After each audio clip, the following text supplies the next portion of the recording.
আমি সুবেদ খান, ছাত্রলীগ ছাত্রদলের একজন সক্রিয় কর্মী, সিলেট মহানগর ছাত্রদলের একজন সক্রিয় কর্মী। আমি দীর্ঘদিন এই ছাত্র সংগঠনের সাথে জড়িত।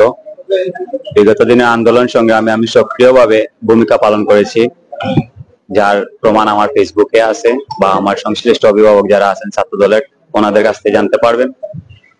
বিষয় হয়েছে আজকে যে অতর্কিত যে হামলা হয়েছে, সন্ত্রাসী যে হামলা হয়েছে, বেশ কিছুদিন যাবৎ আমি নগরী আম্বখানা পয়েন্ট স্ট্যান্ড প্লাজায় আমি অবস্থান নিই। এখান থেকে আমি রাজনৈতিক, সাংগঠনিক বা আমার রাজনৈতিক যে কোনো কার্যক্রম আমি এখান থেকে সুসংগঠিত বা পরিচালনা করছি। এলাকার ছাত্রলীগ কথিত কিছু সন্ত্রাসী শাসক গোষ্ঠী যারা বিগত দিনে ছাত্রলীগের ছত্রছায়া থেকে বিভিন্ন ধরনের আমাদেরকে মামলায় জড়িয়েছে, আমাদের উপরে অন্যায়ভাবে অত্যাচার করেছে, সেই ছাত্রলীগের সংগঠনের কিছু সন্ত্রাসী আমাদের বর্তমানে 5ই আগস্টের পর বিএনপির একজন নেতার সক্রিয় ছায়াতলে থেকে বিভিন্ন ধরনের প্রোগ্রাম বা উস্কানিমূলক বিভিন্ন ধরনের ত্যাগীয় নেতাদের বিরুদ্ধে স্লোগান, এমনকি তাদের সাথে সংঘর্ষে লিপ্ত হচ্ছে 5 আগস্টের পরে। আমাদের নগরী 4 নম্বর ওয়ার্ড বিএনপির সাধারণ সম্পাদক আলমগীর হোসেন, ওনার বাগনা ছাত্রলীগ কর্মী রাফসানের নেতৃত্বে, আলমগীরের নেতৃত্বে এবং রাফসান সহকর্মী ছিল, রাফসানের সহকর্মী তার ভাই সাব্বির হোসেন, ওরা আমাদের উপর অতর্কিতভাবে হামলা করে স্ট্যান্ড প্লাজা আমরা বসা ছিলাম, আমরা চা খাইতেছিলাম। ঠিক ওই সময় তারা 40 থেকে 50 জন মানুষ নিয়ে মোটরসাইকেল যুগে প্রায় 10টা সাড়ে 10টা আনুমানিক আমাদের উপরে হামলা চালায়। আমরা 6 জন ছিলাম। এখানে সিসিটিভি ফুটেজ ছিল, সিসিটিভি ফুটেজও আছে। সিসিটিভি ফুটেজ দেখলে বলতে পারবেন যে কিভাবে ওরা আমাদের উপরে হামলা চালিয়েছে। আলমগীরের নেতৃত্বে এই সব কিছু হয়েছে। যেহেতু আলমগীর একজন ওয়ার্ডের দায়িত্বশীল নেতৃবৃন্দ, সাথে নেতৃবৃন্দ, এমনকি একটা ভালো একটি পোস্টেও আছেন ওয়ার্ড বিএনপি সেক্রেটারি হিসাবে। সেক্ষেত্রে আমি ওনাকে জানিয়েছিলাম গতকালকে যে ওরা আমাকে হুমকি দিতেছে, প্রাণে মারার হুমকি দিতেছে, এমনকি স্ট্যান্ড প্লাজা না বসার জন্য আমাকে হুমকি দিতেছে। এইসব জানানোর পরে উনি কোনো ব্যবস্থা নেন নেই। আজকে ওনার নেতৃত্বে এই হামলাগুলো হয়েছে। আমি সহ আমার মাথায় ধারালো অস্ত্র, দা দিয়ে, এমন J5 দা, এবং ওদের সাথে পিস্তলও ছিল সম্ভবত, আমাদেরকে হুমকি দিছে, এগুলা দেখাইছে। আমার বন্ধু আমার সাথে আছে, এই যে বন্ধুর শরীরে আঘাত করছে বিভিন্ন ভাবে, দাঁড় আঘাত আপনারা দেখতেছেন, এই যে দাঁড় আঘাত গুলা দেখতেছেন, আমার মাথায় আছে, আমার হাতে আছে, আমার পায়ে এই যে পায়ে যে পাইপ দিয়ে, দেশীয় পাইপ দিয়ে আমার পায়ে আঘাত করছে। তারা 40 থেকে 50 জনের মতো ছিল মানুষ, মোটরসাইকেল যুগে আসছে। ওরা ছাত্রলীগ করেছে বিভিন্ন সময়ে, মনে করো আওয়ামী লীগ সরকার থাকা অবস্থা ওরা ছাত্রলীগ করেছে। ওরা চেয়েছিল এই যে স্ট্যান্ড প্লাজা একটা রাজনীতি অবস্থান করবে বা ছাত্রলীগের মদত যারা ছিল ওদেরকে ছত্রছায়া রাখবে। বিগত দিনে ওকে নিয়ে অনেক আলোচনা হয়েছে বা হতেছে এখনো পর্যন্ত। সংশ্লিষ্ট যারা আছেন এলাকায় ওরা সবাই জানে যে ও ছাত্রলীগের কর্মী ছিল, সক্রিয় কর্মী ছিল। অনেক নেতা কলসের সাথে ছবি আছে, এমনকি বৈষম্য বিরোধী ছাত্র আন্দোলনে ওই যে তাদের যে ছত্রছায়া যারা ছিল ওরাও সক্রিয় ছিল। এই যে আপনারা দেখতেছেন, ওই যে রাফসান 4 নম্বর ছাত্রলীগ কর্মী রাফসান বিভিন্ন সময় এলাকায় দাপট খাটিয়ে বেরিয়েছে। একটা সময় এই যে এহিয়া আহমেদ সুমন, তার সাথে আপনার এই যে রাফসান, এহিয়া আহমেদ সুমন বৈষম্য বিরোধী ছাত্র আন্দোলনে ছাত্রদের উপরে নৃশংসভাবে অতর্কিত হামলা চালিয়েছে, যা সিলেটবাসী সবাই জানে। এমনকি এই রাফসান 5ই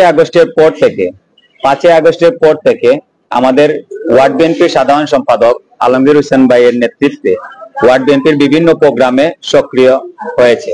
আপনারা দেখতে পারতেছেন যে ওয়ার্ড বিএনপির কিছুদিন আগে যে একটা প্রোগ্রাম ছিল, সিলেট মহানগর বিএনপির একটা প্রোগ্রাম ছিল, বিভাগীয় প্রোগ্রাম, সেই প্রোগ্রামে সে অংশগ্রহণ করেছিল। তার সাথে ছাত্রলীগের আরেকটি কর্মী ছিল।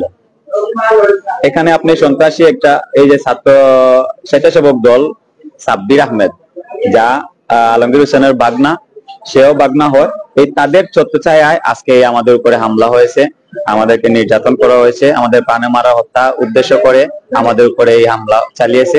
আমরা এর প্রতিবাদ জানাই। আমরা আমাদের সংশ্লিষ্ট দলের, আমরা ছাত্র দলের অভিভাবকদেরকে জানিয়েছি, বিএনপি নেতৃবৃন্দদের জানিয়েছি, ভবিষ্যতে যেন এই ধরনের কারো ছত্রছায়া থেকে এরা সন্ত্রাসী হামলা চালাতে পারে না, এইগুলার দাবি জানাইতেছি। এই যে আমার একটা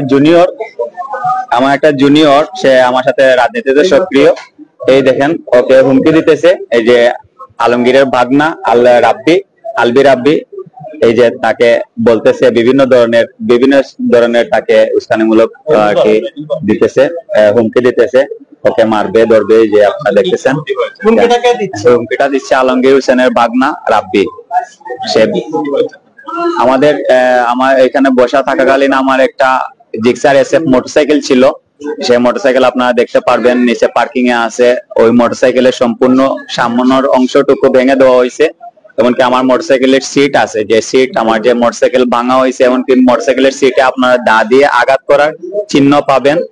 আর মোবাইল এবং মানি ব্যাগ, টাকা পয়সা এগুলা লুটপাট করা হয়েছে। এগুলার সিসিটিভি ফুটেজ আছে, আমরা ফুটেজটা সংগ্রহ করব আগামীকাল 11টার দিকে আমাদেরকে ফুটেজ দিবে। ফুটেজ সংগ্রহ করার পরে আমরা মিডিয়ার কাছে হস্তান্তর করব এবং আমরা অলরেডি মামলা করেছি, পুলিশ কেস করেছি, সেই বিরুদ্ধে আমরা অ্যাকশনের মনে করেন পুলিশের নিকট হস্তান্তর করবো। ওরা 40 থেকে 50 জন ছিল, মোটরসাইকেল যুগে এসেছে, সবার হাতে দেশীয় অস্ত্র দা ছিল, জিআই পাইপ ছিল, আর পিস্তল একটা ছিল। ওই পিস্তল ছিল আপনার ওই যে সাব্বির ওই পকেট থেকে বের করেছে, আমাকে উদ্দেশ্য করে স্টার্ট করছে, আমাকে হুমকিও দিছে যে এতদিন থেকে তোকে বলতেছে এখানে বসবি না, কেন এখন এখানে বসলি, এই ধরনের হুমকিও দিছে সে। তারপরে আমি অসুস্থ, এখান থেকে আমার ঘটনাস্থল থেকে আমাকে সাধারণ মানুষজন উদ্ধার করে নিয়ে এসেছে উসমানী মেডিকেল, আমি এখন চিকিৎসাধীন আছি। ছাত্রদলের নেতৃবৃন্দরা এসেছিলেন, আমাকে দেখে গেছেন, এখনো অনেকে জানানো হয়েছে, ওরা আসতেছে বা এই বিরুদ্ধে অ্যাকশন নেওয়ার জন্য সবাই পদক্ষেপ নিতেছেন।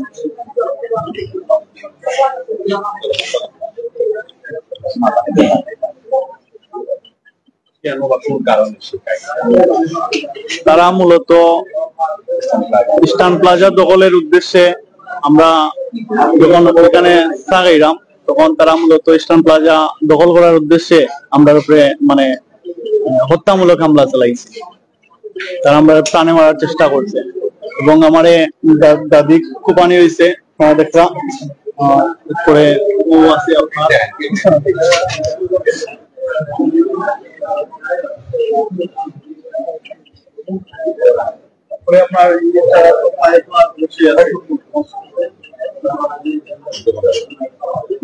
তারা কি জানান দিতে চাচ্ছে আপনাদের? তারা তো আমাদেরকে প্রাণে মারার হুমকি দিচ্ছে, তারা প্রাণে মারার হুমকি দিচ্ছে এবং আমরা যখন আসলাম, আমরা যখন মারা হয়েছে তখনও তারা আমরা কইছে যে প্রাণে মারিলি, তো আমরা কোন রকম আমরা জান বাঁচাই আইছি, পাবলিকে আমরা উদ্ধার করছে ওই জায়গা থেকে। তো আমরা জানিয়ে রাখি এখনো পর্যন্ত কিন্তু মেডিকেল ট্রিটমেন্ট নিচ্ছে, এবং কি আমরা যদি দেখাই আসলে মেডিকেলের যে বিষয়গুলো দেখা, যেমন তার সহকর্মী যারা আছে, রাজনীতিবিদ যারা আছে, তারা কিন্তু ইতিমধ্যে তাদেরকে দেখার জন্য এসেছে, এবং কি তার আত্মীয় স্বজন থেকে সবাই কিন্তু ইতিমধ্যে মেডিকেলে অবস্থান করতেছে, এবং কি তারা মামলার বিষয়টি বলেছেন যতটুকু আমাদেরকে জানিয়েছেন, যেমন তারা মামলা পর্যায়ে গিয়েছেন, এবং কি পুলিশি যে মামলা রয়েছে, আইনি প্রক্রিয়া যেমনটি রয়েছে আসলে সেইভাবে ব্যবস্থা নেওয়া হচ্ছে। আমরা এই ছিলাম সিলেটের এমএজি উসমান মেডিকেল কলেজ হাসপাতালে, আমরা পরবর্তী আপডেট নিউজ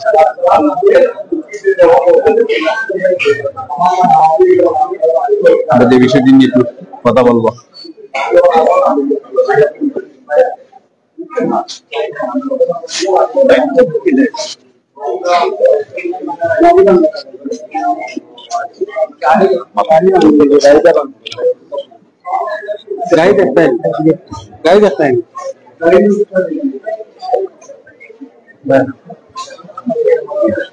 আমরা তাদের সাথে যে গাড়িগুলো ছিল আসলে সেই গাড়িগুলো দেখানোর চেষ্টা করবো, এবং কি কি ক্ষতি হয়েছে আমরা সেটা আবারও আপনাদের উদ্দেশ্যে জানানোর চেষ্টা করবো, এবং কি আমরা বর্তমানে যে উসমান মেডিকেলের যে রিসিপশন রয়েছে সেই রিসিপশনে কিন্তু আমরা আছি, এবং কি তার একটি মোটরসাইকেলের কথা উঠেছে, যেমন এই যে তার মোটরসাইকেলের সামনের